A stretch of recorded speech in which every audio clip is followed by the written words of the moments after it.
काफ़ी सारा शागिर्द परेशान हुआ इंटर जे प्रैक्टिकल के हवाले से। उन्होंने के बुधाइण चाहियां थो त ही जो टाइम टेबल है कंसर्न टीचर्स जो प्रैक्टिकल कंडक्ट कंदा अवां जा वठंदा उन्हनि जेको आहे सो ही असां सां शेयर किया है।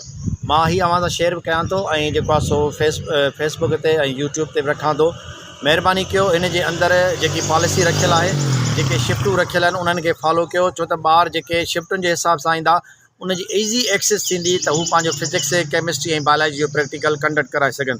महिरबानी कयो हिन जेको आहे सो टाइम टेबल के फॉलो कयो ऐं हिन गर्मी में परेशान थियण जी का ज़रूरत ना है। हर कॉल करण जी का ज़रूरत कान्हे का, एतिरा मैसेजिस एतिरा रेगुलर मैसेजिस ऐं व्हाट्सअप ते अवां मैसेजिस कयो था जो सभिनी खे रिप्लाई करे कोन सघां थो।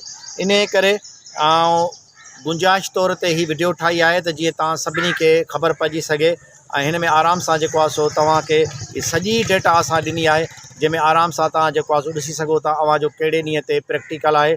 ये हिकु हिकु रियाज़ ॾेखारींदो वञी न हितां खां हीअ जेके हेठियां क्लियरली ॾेखारींदो वञी ऐं हीअ जेकी डेटा आहे इहा कॉलेज जे अंदरि जेको आहे सो नोटिस बोर्ड ते लॻल आहे। First year pre medical inter pre medical जा जेको आहे सो 2 सेशन आहिनि ट्यूसडे ते ऐं वेनसडे ते, उन खां पोइ थर्सडे ऐं फ्राइडे ते वरी इंटर प्री इंजीनियरिंग जा सेशन आहिनि। उन जे अंदरि अवां जा सभु प्रैक्टिकल आराम सां थी वेंदा, परेशान थियण जी का बि ज़रूरत कान्हे का।